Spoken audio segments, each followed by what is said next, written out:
देखिए गरिमा जी, जब 23 जून को पटना में इंडिया गठबंधन बैठा था तो मुझे लगता है कि वो बहुत एक खूबसूरत तस्वीर थी। ऐसा लग रहा था कि प्रधानमंत्री मोदी के एनडीए गठबंधन के सामने एक इंडिया गठबंधन इकट्ठा हो रहा है। और इंडिया के सामने 26 दल इकट्ठे होकर प्रधानमंत्री मोदी और भारतीय जनता पार्टी और एनडीए को चुनौती देने के जा रहे हैं। मुझे लग रहा था कि 2024 का चुनाव एक बहुत बेहतर चुनाव होने जाने वाला है, जब दो गठबंधन के दल आमने सामने रहेंगे। और ये कहना मुश्किल होगा कि कौन किसका पल्ला भारी रहेगा। निश्चित रूप से भारतीय जनता पार्टी को तगड़ी चुनौती मिलेगी। उसी का परिणाम रहा था कि जब 23 जून को यह बैठक हुई तो प्रधानमंत्री मोदी जी का पहला बयान आया था कि यह गठबंधन गठबंधन है। उसका असर हुआ था। मुझे लग रहा था कि उसको बहुत गंभीरता से लिया गया था।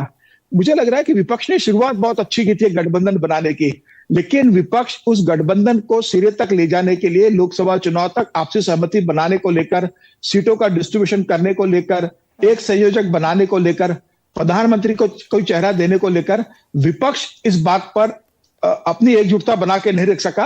और मुझे लग रहा है कि कहीं ना कहीं क्षेत्रीय दलों के जो निजी स्वार्थ थे उसके कारण यह गठबंधन एक बेहतर गठबंधन बनने से पहले, चुनाव में इकट्ठा जाने से पहले ये बिखर चुका है। लेकिन सारा ओनस जो कांग्रेस पर डाला जा रहा है, न्याय यात्रा पर डाला जा रहा है, वो जस्टिफाइड है आपके हिसाब से, या फिर उसमें अपने अपने स्वार्थ भी हैं? देखिए, मुझे लगता है राहुल गांधी की बहुत ईमानदार कोशिश है न्याय यात्रा को अगर देखा जाए तो। किसी भी राजनीतिक दल की कोशिश होती है कि उसके दल मजबूत हो। प्रजातंत्र में, लोकतंत्र में किसी भी दल की का जिम्मेदारी होती है कि अपने संगठन को मजबूत करे।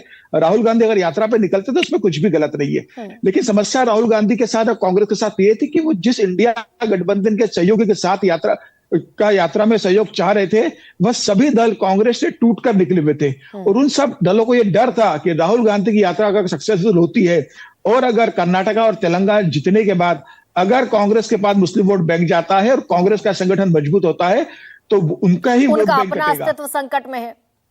ममता बनर्जी इस बात को जानते हैं कि बंगाल में अगर राहुल गांधी सक्सेसफुल होंगे तो राहुल गांधी की सीटें 2 से 10 होने में समय नहीं लगेगा। उत्तर प्रदेश में अखिलेश इस बात को जानते हैं कि अगर उत्तर प्रदेश के मुसलमान कांग्रेस के साथ चले जाते हैं तो 2009 का जो प्रदर्शन था कांग्रेस का 21 सीटों का, वहां कांग्रेस पहुंचने की स्थिति में आ सकती है, या समाजवादी पार्टी का बड़ा वोट बैंक कांग्रेस लेकर जा सकती है। लेकिन समीर जी, एक सवाल ये भी है कि 24 की लड़ाई जब पता था कि भाई इतनी मजबूत लड़ाई है, इतनी मुश्किल लड़ाई है, तो कांग्रेस को अपने सर्वाइवल की लड़ाई लड़नी चाहिए थी या इंडिया के सर्वाइवल की? देखिए, मुझे लगता है कि अगर कांग्रेस खुद अपनी दम पर का चुनाव लड़ती तो वो ज्यादा बेहतर होता। और अभी भी कांग्रेस के पास समय है। मुझे लग रहा है कांग्रेस को ममता बनर्जी पर निर्भर रहने से, समाजवादी पार्टी पर निर्भर रहने से, या किसी अन्य दल के ऊपर अखिलेश या अरविंद केजरीवाल पर निर्भर रहने से बेहतर है कांग्रेस अपने दम पर लड़े। देखिए, ममता बनर्जी 2 सीटें ऑफर कर रही है। 2 सीटें तो कांग्रेस का वैसे भी थी, दक्षिण मालदा। लेकिन आप ही ने कहा समीर जी, आप ही ने कहा कि भाई इंडिया अलायंस मजबूती से उभरा, प्रधानमंत्री तक को कटाक्ष करना पड़ा। तो इंडिया अलायंस अगर सरवाइव करता तो चुनौती बड़ी हो जाती क्या भारतीय जनता पार्टी? बिल्कुल होती है, चुनौती मिलती, मुझे लगता है। लेकिन इंडिया गठबंधन सर्वाइव क्यों नहीं कर पा रहा था? वह इस कारण नहीं कर पा रहा था कि उसके अंदर जो शामिल दल थे उनका अपना निजी स्वार्थ था। उन्हें प्रधानमंत्री मोदी को चुनौती से देने से ज्यादा उनको यह चिंता थी कि कांग्रेस अगर मजबूत होगी तो उनका ही वोट बैंक पहले लेकर जाएगी। कांग्रेस उन्हीं के वोट बैंक पर मजबूत होगी। सबकी जमीन किसकी, ये तय था।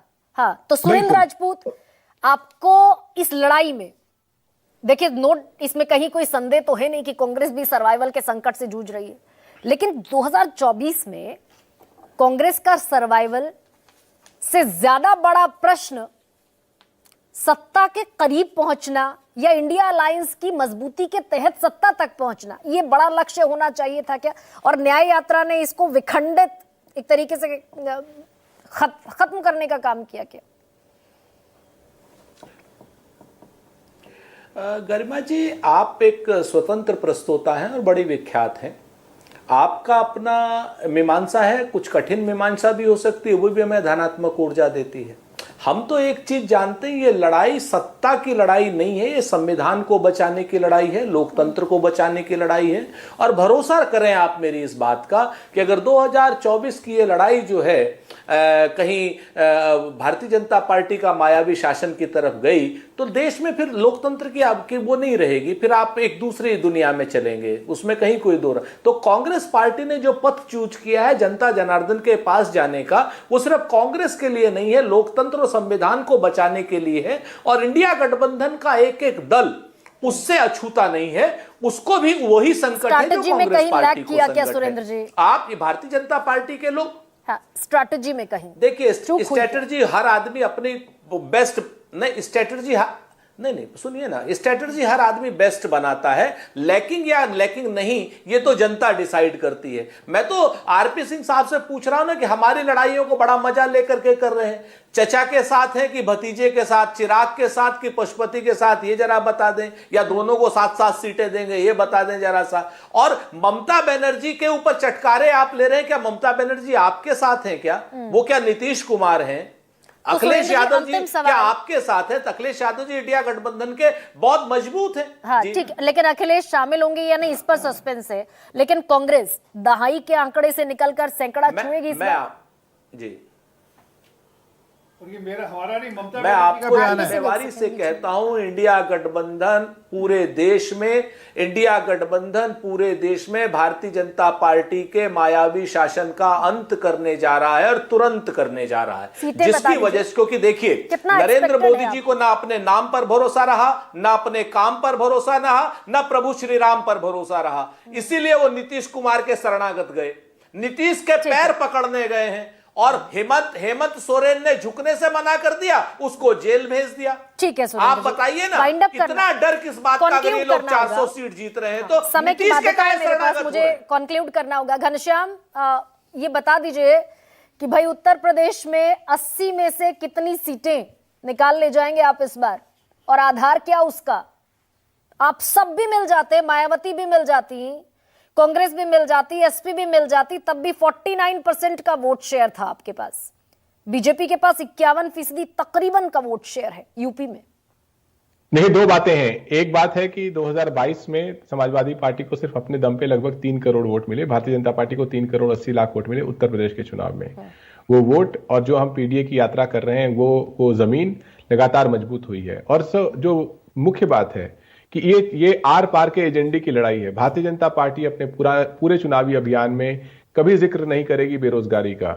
आप जब बजट पेश हुआ तो उसके पेश होने के तुरंत बाद भारतीय जनता पार्टी ने प्रयास किया कि किसी भी चैनल में बजट की कोई चर्चा ना हो, ताकि ये आम आदमी सोचना ही छोड़ दे कि उसको सरकार से क्या मिल रहा है, वो अपनी भक्ति मोड में रहे। घनश्याम तिवारी, लेकिन 17 के बाद 22 में फिर आ गए भाई। अगर मैं सिर्फ उत्तर प्रदेश की बात करूं तो आपने सीटों की बात की, मैं उसका जवाब दे रहा था कि ये बिल्कुल आर पार की लड़ाई है। एक तरफ अंधभक्ति का एजेंडा है जिसमें ना किसी को रोजगार मिलेगा, महंगाई से आप लड़ते रहिए, 2000 का सिलेंडर लीजिए, 200 का पेट्रोल लीजिए और मोदी जी की जय जय करते रहिए, आपस में लड़ते रहिए। ये भारतीय जनता पार्टी का एजेंडा है। आपके सामने भी चुनौती थी ना घनश्याम तिवारी कि लड़ते हुए ना दिखें। समीर चौगांवकर, एक कंक्लूडिंग रिमार्क मुझे इस पर दे दीजिए कि कांग्रेस के लिए कितनी सूरत बदलती हुई दिख रही है। कांग्रेस फाइट में अगर नहीं है तो चुनाव नहीं, अगर दिखती है कांग्रेस फाइट में आपको 208 सीटों का गणित जो मैंने बताया, वो गणित कितना सुधरता है इस न्याय यात्रा से? सहयोगियों को छोड़ देते हैं एक बार। देखिए, मुझे लगता है कांग्रेस जरूर फाइट के अंदर रहेगी। राहुल गांधी की न्याय यात्रा चल रही है, अभी समय है चुनाव के अंदर, लेकिन मुझे ऐसा लगता है कि कांग्रेस को अपने सहयोगी दलों को, जो इंडिया गठबंधन के सहयोगी दल है, उनके ऊपर भरोसा खत्म करना चाहिए और कांग्रेस को अपने दम पर लड़ना चाहिए। कांग्रेस आज 414 से 42 सीटों पर आ गई है, इससे नीचे कांग्रेस जाने की स्थिति में नहीं है। कांग्रेस जितने अपने सहयोगियों पर निर्भर रहेगी, सहयोगी कांग्रेस को साथ कभी भी छोड़ सकते हैं। मुझे लगता है कांग्रेस इससे नीचे जाएगी नहीं। कांग्रेस को अपने दम पर सभी राज्यों में चुनाव लड़ना चाहिए। मुझे लगता है अगर कांग्रेस अपने दम पर चुनाव लड़ेगी तो निश्चित रूप से कांग्रेस बेहतर प्रदर्शन करेगी। इसी टिप्पणी के समय है, आपकी इसी टिप्पणी के साथ मैं कंक्लूड कर रही हूं, क्योंकि 208 सीटें तो कांग्रेस को अपने दम पर लड़नी ही है, और जो बाकी की सीटें जिनका गणित हमने बताया, 40 बिहार की, 42 बंगाल की, 48 महाराष्ट्र की, उत्तर प्रदेश की 80, ये सारी सीटें कहीं ना कहीं एक दलदली जमीन पर है। कब ममता बनर्जी छोड़ जाएं, नीतीश छोड़ ही गए हैं। तो इसी टिप्पणी के साथ मैं कंक्लूड कर रही हूं कि कांग्रेस का मजबूत होना ही 2024 की चुनावी तस्वीर को बदल सकता है, लेकिन ये न्याय यात्रा के जरिए कितना मुमकिन हो पाएगा ये अभी भविष्य के गर्त में। आप सभी का बहुत धन्यवाद। सबसे बड़ा सवाल में फिलहाल इतना ही, इजाजत।